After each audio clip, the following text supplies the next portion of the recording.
पटाखा को हर घर, हर कोने, देश में विदेश में पहुंचाना है। ये मेरा और मेरी संस्था का मिशन है, और आपको इसमें जुड़ना है और अपनी आहुति देके इससे और मजबूत बनाना है कि आने वाली जो पीढ़ी है, आने वाली जो जनरेशन है, वो कितना भारत को संभाल पाएगी, कितना सनातन को प्रचंड और प्रबल कर पाएगी। ये डिपेंड करता है कि हम कहाँ तक पहुंचे, कितना हमने अपना काम किया। तभी आने वाली जनरेशन से वो अपेक्षा करते हैं। बाकी हमारा एक प्रयास है, एक सेवा है सुमित पीर एडवाइजरी के नाम से, जिसमें हम जैसे कोई समस्या, life, business, profession, immigration, career, एक जो एक प्रैक्टिकल अप्रोच है, मैनेजमेंट वाला, साइंस वाला, इकोनॉमिक्स वाला, वो तो लेते, साथ में आपकी कुंडली का अध्ययन होगा, साथ में यंत्र की कोई आवश्यकता होगी, या कोई पूजा पाठ निवारण वगैरह होगा। कंप्लीट 360 डिग्री सोल्यूशन, जिसमें मैं ये तो कहता हूँ साइंस और समावेश, साइंस और सनातन का कंप्लीट समावेश हो। इसके अलावा एक sumitpircollections.com है, जिसमें अभिमंत्रित रेंज ऑफ प्रोडक्ट्स, आप खुद वेबसाइट पे जा सकते हैं, उनको स्टडी कर सकते हैं। जो भी प्रोडक्ट आपको कर रहा है, जो भी प्रोडक्ट आपको सूट करे, आप जाके उनको ले सकते हैं। यही था आज का विषय, तो इस पे जरा तो चलते हैं। देखिए, आज का विषय जो हम लेके आए हैं कि वो है योग और भोग। कहते हैं जब इसका इस धरती पे, इस धरातल पे आपका जन्म हुआ है, या तो भैया योग कर लो या भोग कर लो। मैं किसी मित्र से कल बात कर रहा था, तो उसने बोला कि भाई मैं तो भोगी हूँ। चलिए, उनका ऐसा मत हो सकता है। और योग की भूमि, योग की भूमि केवल भारत है। योग जहाँ फलीभूत होगा वो केवल भारत है, ये भोग की भूमि नहीं है। भोग की भूमि दुनिया में बहुत है, उनका नाम बहुत होता है, बट योग की भूमि केवल भारत है, ये आप समझिए। और आप और हम बड़े किस्मत वाले जो हमारा जन्म इस धरती धरती पे हुआ है। आपकी सन्नता, इनकी, हमारी सभ्यता की ताकत कितनी है, ये हमें नहीं पता, ये दुनिया मानती है, और दुनिया इसका लोहा आज के डेट में मानती है। देखिए, मेरा एक विद्वान से एक बार बात हुई, बड़े नाम नहीं लूंगा, और प्रभु की ऐसी अनुकंपा रही है कि काफी बड़े बड़े विद्वान हर क्षेत्र में, उनसे मेरी बातें हुई, उनसे विचार विमर्श हुआ, और कहीं ना कहीं जो मेरी सोच है, जो कहीं ना कहीं जो मेरी अंडरस्टैंडिंग है, उनको उसको एक उन्होंने एनहांस किया। और मैं ये मानता हूं कि अगर व्यक्ति ने सीखना बंद कर दिया, तो उसका पतन शुरू हो जाता है। देखिए, कहते हैं कि सड़ा ये जो कहते हैं ना कि अगर पानी कहीं ठहर जाए तो वो सड़ जाता है। चलता हुआ पानी, प्रवाह प्रवाह में रहने वाला जल कभी नहीं सड़ता। चलता हुआ खून बहुत उत्तम, अगर एक खून रुक जाए तो 1 मिनट के लिए भी रुक जाए, आप जानते हैं क्या हो। तो ठीक उसी तरह से जीवन में एक लर्निंग, यानी कि ज्ञान की इच्छा, ज्ञान की प्राप्ति और ज्ञान आपके जीवन में आना जिसे रुक जाता, उसे समझिए आप उसी सड़े हुए पानी की तरफ जा रहे हो। तो पतन का टाइमर, अगर मैं बता दूं, ये कहीं ना कहीं शुरू हो गया है। और ये हमारे कहीं ना कहीं ऋषि मुनियों ने, हमारी सभ्यता ने इसको समझा, जाना और माना। और उन्होंने कई सारी पद्धतियां दी, कई सारे इसके विकल्प दिए, कई सारे इसके उपाय दिए, और बोला भाई अगर आपको ये करना है तो आप इसको कैसे करें। तो योग एक साधन है, इसका एक बहुत प्रबल साधन है। योग योगा नहीं होता। और हाँ, मैं आपको एक और चीज बता दूं, थोड़ा हटके है ये विषय। एक बहुत बड़े ज्ञानी से एक दिन मेरा वार्तालाप हुआ, तो उन्होंने कहा कि भाई, जो माता लक्ष्मी की कृपा है, हम सोचते हैं माता लक्ष्मी की कृपा मतलब पैसा, मतलब ऐश, मतलब गाड़ी, बड़ी गाड़ी, बड़ा मकान, बड़ी शादी, भाई रेंज रोवर लेनी है। काफी हमारे युवा मित्र ऐसा सोचते हैं। उन्होंने कहा माता लक्ष्मी का आशीर्वाद योग है, भोग नहीं है। क्योंकि अगर आप इसको भोग के परिप्रेक्ष्य से देखेंगे तो वो आएगी और वो निकल जाएगी, और अगर आप उसको योग के परिप्रेक्ष्य से देखोगे, तो इसमें आपको लोगों का जीवन बदलने का, चीजों को बदलने की शक्ति है। तो ये जो फिलोसफिकल चीजें हमारे सनातन धर्म में, ये आपको कहीं नहीं मिलते जी। तो माँ लक्ष्मी, याद करिए, एक योग का कारण है, भोग का कारण नहीं है। तो ये मानसिकता हमें अपने हृदय से, अपने मस्तिष्क से उतार के फेंकनी है। अगर आप संपन्न है तो उसका एक मिशन है, इसका एक ऑब्जेक्टिव है। ये केवल आपकी भोग विलास की चीजें नहीं है।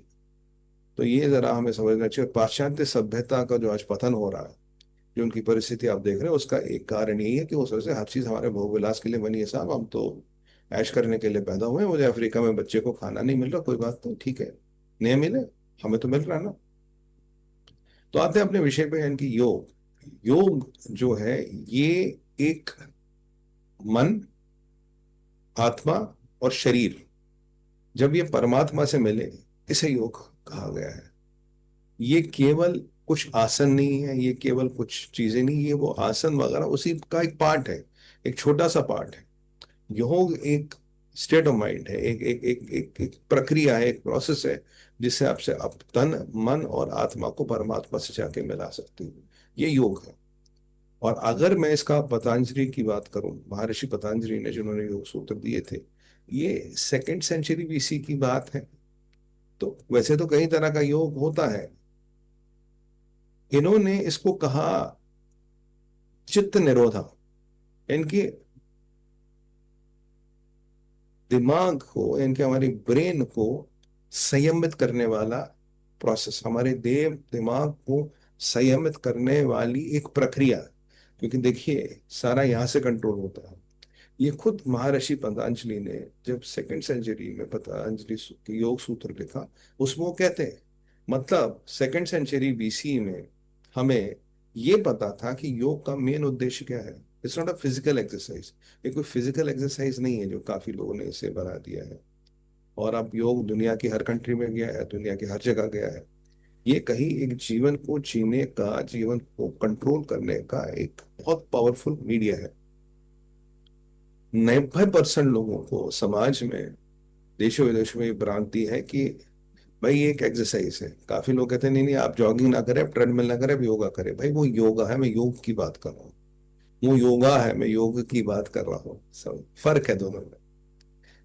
अगर हम देखिए, योग कई तरह का होता है, और योगा में कई सारे आसन होते हैं। योग कई तरह का होता है और योगा में कई सारे आसन होते हैं। अगर मैं मेनली 4 चीजों में देखूं, मतलब जिसको 4 चीजों में डिवाइड किया गया है। अगर हम अभी कह रहे हैं ना, अभी हम बीए की पढ़ाई करें, हम एमए नहीं करें, बीए की पढ़ाई में इसको चार मतलब प्राइमरली 4 चीजों में डिवाइड किया। कर्म योग, एक है भक्ति योग, एक है ज्ञान योग, एक है राजयोग। ये चार जो हम लोग गृहस्थ जीवन में, जो हम रजस में हम जी रहे हैं, हमारे लिए बहुत है। और जब यही आप सात्विक जीवन में आते हैं तो इसके योग के कई सारे और डिवीजन या कई सारे और अवतरण या कई सारे और क्लासिफिकेशन आपके सामने आते हैं। कर्म योग यानी कि एक्शन, काम, काम के माध्यम से चीजों को करना। भक्ति योग डिवोशन, पूजा पाठ। ज्ञान योग नॉलेज। राजयोग क्या है? राजयोग है ध्यान। राजयोग है ध्यान, जब आप प्रभु परमात्मा से जुड़ते हैं। हम हमारे यहाँ कहते हैं कि जी माननीय मुख्यमंत्री योगी आदित्यनाथ जी, मोदी जी, ये कर्म योगी है। योगी जी तो योगी भी है, पर आज क्या कर रहे हो, मुख्यमंत्री का पदभार संभाल के वो एक कर्म कर रहे हैं, जनता की भलाई करने का प्रयास करें। योगी जिसने जनता की भलाई करने का एक संकल्प लिया है। मोदी जी, उन्हें कर्मयोगी कहते हैं। आप हम कोई भी कर्मयोगी हो सकते हैं। कर्मयोगी के लिए आपको मोदी मोदी जी के पद पर बैठना है, योगी जी के मुख्यमंत्री के पद पर बैठना जरूरी नहीं। आप और हम भी जीवन व्यापन करते हुए, रजस में रहते हुए, सांसारिक चीजों का निर्वहन करते हुए भी हम कर्मयोगी हो सकते हैं। भक्ति योग, भक्ति योग है आपकी श्रद्धा, आपकी संस्कृति और आपका संस्कार। मतलब जब आप भाव से प्रभु को समझें, भाव से प्रभु की आराधना करें, और उस भाव से प्रभु से अपने आप को जोड़े और इसको अब जीवन का एक पार्ट बनाए। जैसे काफी लोग कहते हैं हमें पूजा का टाइम नहीं मिलता। भाई दुनिया में हर चीज का टाइम है, आपको पूजा के 25 मिनट 20 मिनट नहीं मिलते। ये कहीं ना कहीं प्रायोरिटीज का सवाल है कि मेरे जीवन में मेरी प्रायोरिटीज क्या है। तो कहीं ना कहीं, और जो कल्चर होता है, कल्चर घर से निकलता है, कल्चर बाहर से नहीं आता। कल्चर शायद श्रद्धा चैनल से नहीं आएगा, कल्चर घर में बनेगा और उसी का अनुसरण आपकी आने वाली जनरेशन जो है वो करेगी। तो जो आप कहीं करेंगे वही वो जाके सीखेंगे। मतलब 95-99% केसों में ऐसा होगा, 2% एक्सेप्शन हो सकते हैं। ज्ञान योग, ज्ञान योग को मैं सर्वोत्तम मानता हूँ मेरे हिसाब से। ये मेरी एक पर्सनल व्यक्तिगत राय है। आप इससे सहमत हो सकते, नहीं भी हो सकते, आपका अपना अधिकार है। तो देखिए, वैसे भी हमारा देश सबको अधिकार देता था, ऐसे हर देश में थोड़ी ना होता। तो ये जो ज्ञान योग है, ये है नॉलेज। नॉलेज को एक्वायर करना, नॉलेज का अध्ययन करना, नॉलेज को लेके इम्प्लीमेंटेशन करो, नॉलेज को आगे देना। अभी कहीं ना कहीं मैं एक ज्ञान योग की प्रक्रिया में हूँ कि जो मेरे पास ज्ञान है, जो मेरे पास नॉलेज है, जो मैंने सीखा है, जो मेरा बुद्धिजीवियों से डिस्कशन हुए हैं, जो मैंने उनसे सीखे, वो कहीं ना कहीं मैं आप लोगों तक पहुंचाने का प्रयास करता हूँ। ये जो है, ये ज्ञान योग आप इसे कह सकते हैं। और राजयोग क्या है?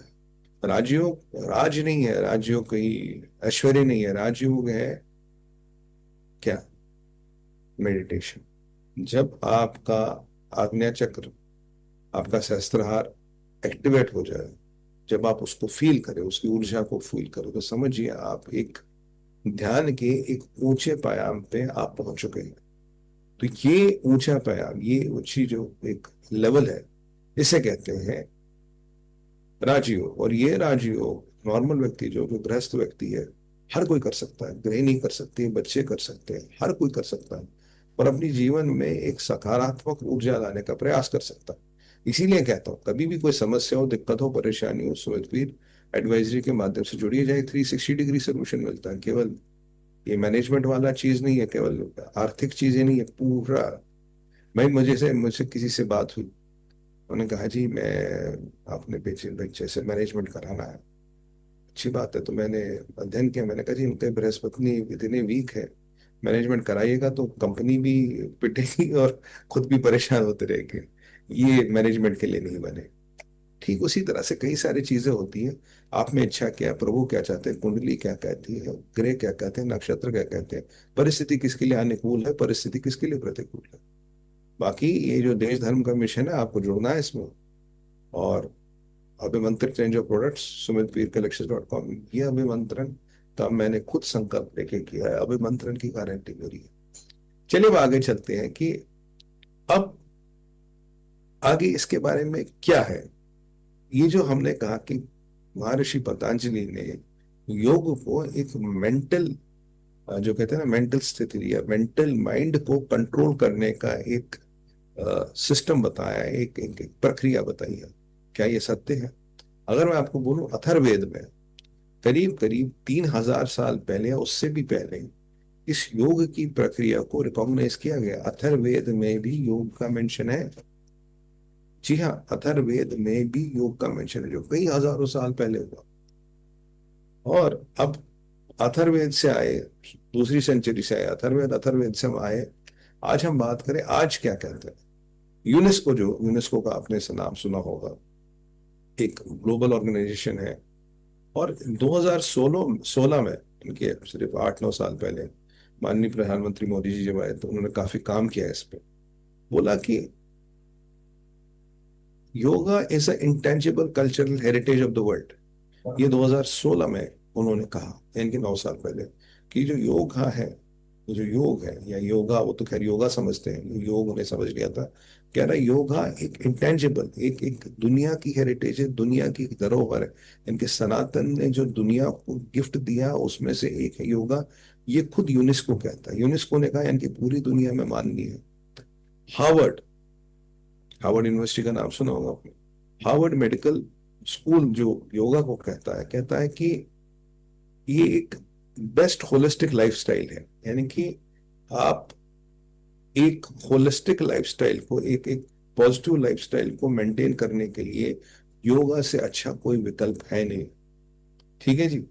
इसमें आपके ब्लड प्रेशर की बात हो, कोलेस्ट्रॉल की बात हो, स्ट्रेस हार्मोन्स की बात हो, ये सबको कहीं ना कहीं रेगुलेट करने के लिए, यानी कि आपको एक अच्छा जीवन, एक अच्छे जीवन शैली देने के लिए बहुत उपयुक्त इसको माना गया है। तो अब शुरू की थी हमने पतंजलि जी से, महर्षि पतंजलि से, फिर हम आए अथर्ववेद पे, फिर हम आए यूनेस्को पे, फिर हम आए हार्वर्ड पे। अभी ये लिस्ट बहुत लंबी है। अभी ये बस लो बहुत लंबी है, और मेरा ये प्रयास रहेगा कि मैं इसकी चीजों को आगे आप तक ले जाऊं। पर अभी क्या है कि देखिए, अभी हमें याद रखना है कि इस देश और धर्म के विचार को हर घर तक पहुंचाना है, हर गांव तक, हर मोहल्ले तक, और देश और विदेश में पहुंचाना है। आपको इस मिशन से जुड़ना पड़ेगा और इसमें अपनी आहुति देनी पड़ेगी। बाकी एडवाइजरी के लिए सुखबीर .com, एक होलिस्टिक 360 डिग्री एडवाइजरी, और भाई सुमितपीर कलेक्शन .com, तो अभिमंत्रित रेंज ऑफ प्रोडक्ट्स। अभी मेरा तो मन कर रहा मैं आपसे और भी बात करूं और भी चीजें बताऊं, और आपको अगर मैं ये बता दूं कि भारत में भी ऐसा रिसर्च हुआ है, ऐसा रिसर्च हुआ है जिसमें जिसके जो कुछ ऐसे परिणाम है जो आपको देख के दंग कर देंगे। पर हम उस पर बात करेंगे, फिलहाल अभी समय की सीमा है, और समय की सीमा हमें कहती है कि अभी मुझे आपसे आज्ञा लेनी पड़ेगी, क्योंकि समय महाकाल है, महाकाल से तो कोई होते नहीं। तो फिलहाल अपनी वाणी को आज के लिए, अभी तक के लिए, अभी यही विराम दूंगा, और आपसे आज्ञा लेने से पहले कहूंगा, भारत माता की जय, वंदे मातरम। ओम नमः पार्वती पतया, हर हर हर महादेव।